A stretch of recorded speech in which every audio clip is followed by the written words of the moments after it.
कहानी की शुरुआत होती है एक गांव से। नाम था धारपुर।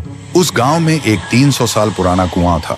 लोग कहते थे हर आधी रात उस कुएं के अंदर से एक रोती हुई लड़की की आवाज सुनाई देती थी। लेकिन एक बात सबको हैरान करती थी, गांव में जो भी लड़का उस कुएं का पानी पीता 3 दिन के अंदर वो गायब हो जाता है। न लाश मिलती न आवाज। इसी गांव में शहर से एक लड़का आया था, रवि।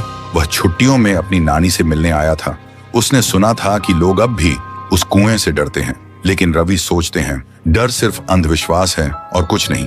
एक दिन धूप में घूमते हुए रवि को प्यास लगी और बिना किसी से पूछे वो सीधा उस श्रापित कुएं से पानी पीने चला गया। जैसे ही रवि ने कुएं में झांका, उसकी आंखों के सामने कुछ सुनहरा चमका और पानी में एक लड़की का चेहरा दिखाई दिया, रोता हुआ, आंसुओं से भरा हुआ। रवि घबरा गया और तुरंत वहां से भाग गया।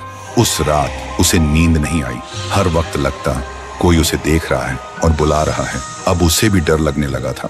फिर सुबह रवि ने एक बुजुर्ग से पूछा, दादा, ये गांव का कुआं इतना डरावना क्यों है? बुजुर्ग हाँफते हुए बोलते हैं, बेटा, ये कुआं इतना भयानक क्यों है और उस कुएं में ऐसा क्या है जो सिर्फ लड़कों को ही अपना शिकार बनाता है? आज तक इसका राज कोई समझ नहीं पाया। रवि बोलता है, तो क्यों ना हम एक तांत्रिक को बुला लें जो इस राज का पता लगा सके।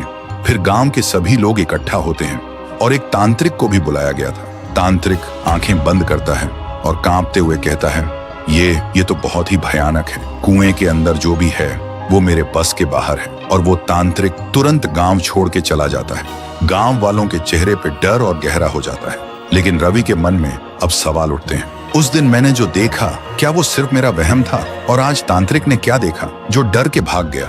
उसी दिन अमावस्या की रात थी। रवि कुएं के पास एक पेड़ के पीछे छुप जाता है। ठीक आधी रात को कुएं के अंदर से एक अजीब सी आवाज आती है और तभी कुएं के अंदर से एक लड़की बाहर निकलती है। वो डरावनी थी, लेकिन उसकी आंखों में सिर्फ दर्द था। थोड़ी देर बाद एक लड़का बाइक लेकर गांव से गुजरता है। वो लड़की अचानक उसके सामने आ जाती है। लड़का तुरंत ब्रेक लगाता है, लेकिन कुछ ही पल में वो उसे गायब कर देती है। रवि ये सब देखकर हैरान रह जाता है। उसके दिमाग में एक ही सवाल घूमता है, ये कौन है और सिर्फ लड़कों को ही क्यों अपना शिकार बना रही है, लड़कियों को क्यों नहीं?